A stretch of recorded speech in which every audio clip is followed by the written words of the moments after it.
So a few days after the shooting that happened in Florida took place, my wife and I were having a conversation about the shooting, and I thought, oh yeah, hey, this one was kind of interesting because the shooter didn't kill themselves or end up dead on the scene from the police taking them down.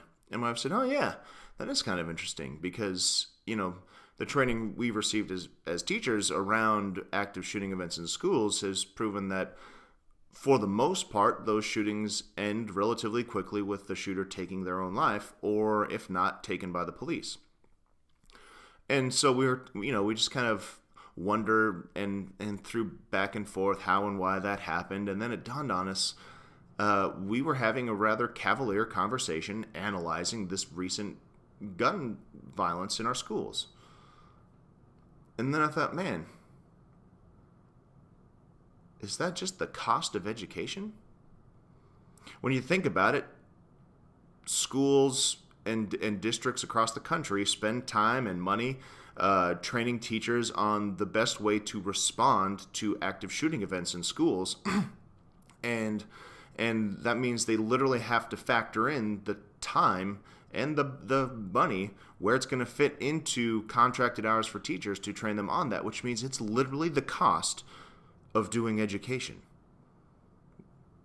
Mass shootings in our schools has become the cost of doing education. That was just crazy to realize that was bothersome. So we started to wonder, well, yeah, it kind of is. It's just normal. There's the pundits on the right and left throw out their canned responses. The legislators on the right and left throw out their canned responses. And what happens? Nothing. Nothing takes place. And the reality is there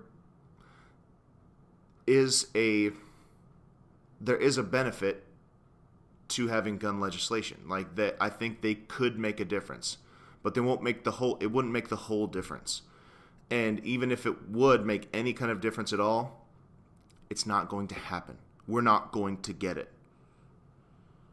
You have to consider the NRA and firearm manufacturers have a lot of money with a lot of power in the lobbyist industry. And because of the way our political and financial system is set up right now, they have a more powerful, louder voice with legislators than any of us do. So my advice here is, first, quit asking for gun legislation. It's not going to happen. Not because it couldn't be useful, not because it wouldn't work, but because you're just not going to get it. It's not going to take place. Not the way things are right now. So then what's the next step?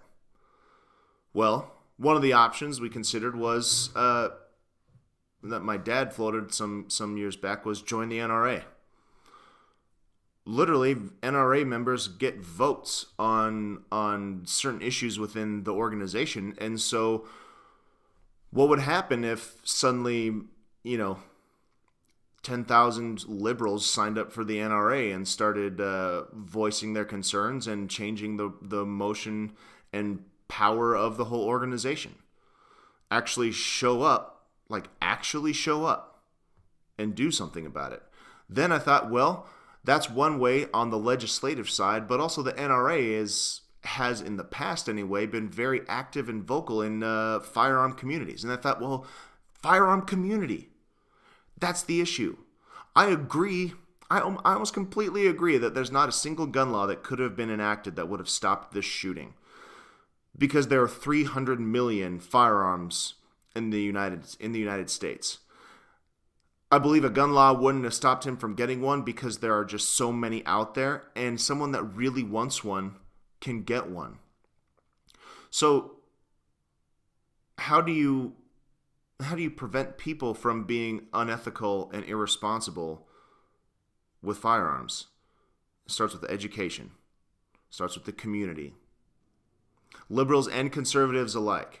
Firearm advocates and those that don't want firearm advocates alike. Just accept the reality that, firearm, Second Amendment folks, the government's not coming for your guns. They're not. calm down. It's going to be okay. And those that are anti-gun advocates understand guns are never going away. They are an integral part of our society, for good and ill. Okay, they are part of our culture and our history. They are part of the stories we tell and the mythology of our nation. They're here to stay. So how do you come together to be responsible for that? And I thought, well, how do you start organizations? Let's get people filing up, starting those 501c3s and working with firearm or with law enforcement in your communities, going into schools and community centers and churches and anywhere where you can get a crowd of at least one to talk about what and how to be a conscientious, ethical, responsible firearm owner. I believe that includes civics, teaching what the government is for, how it works, why things are the way they are, how things get changed, for good and ill. What does it look like, and how do firearms play into that? Can you just imagine if when you're driving down the road, you see a truck that had the hand on it, and then it says, "This is my gun control." That didn't mean some crazy redneck, hyper-conservative gun nut. It actually represented a person. And maybe they still do. I mean, maybe it does. Passing judgment, my apologies. Right? What if that was the symbol of a community of people? That person was willing to stop anywhere, anytime, with any person, and actually, rationally, thoughtfully discuss responsible, ethical, conscientious gun ownership and civics. A person that understood the Second Amendment wasn't just about giving us all guns, but it was also about arming well-regulated militias and what the purpose of a well-regulated militia is. And the reason you want a well-regulated militia in respect to tyranny. What is tyranny? Where does it come from? Authoritarianism. What if that was a person that understood the difference between fascism, socialism, communism, Marxism, and the impacts they had on societies, and was willing to teach all of those things?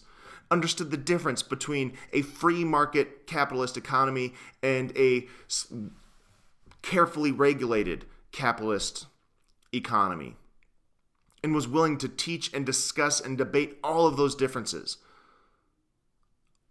all around the purpose of having guns, right? What if that's what that represented? What if that's the culture we had? Congress isn't going to do that. When you have 300 million firearms inside of a nation, we don't have a legal problem. We have a cultural problem. And it's one where we've lost our minds. And I think the way to fix that is community. I genuinely don't think for a second. I mean, at first I wanted to think that a gun law, a good gun law, would have prevented that kid from shooting up that school. I don't think that's true. I don't think that would have happened. I think community could have. I think a tight-knit, collaborative, and positive community would have prevented that kid from doing what he did. I think a gun culture in our society that was focused on gun ownership for the sake of citizenship could have prevented that kid from shooting up that school. So there's my piece. What are we going to do? The government won't do it. How do we do it? How do we come together to form community and actually be responsible citizens of our country with firearms? How does it look in your community? How does it look with the people that are around you? Anyway, there you go.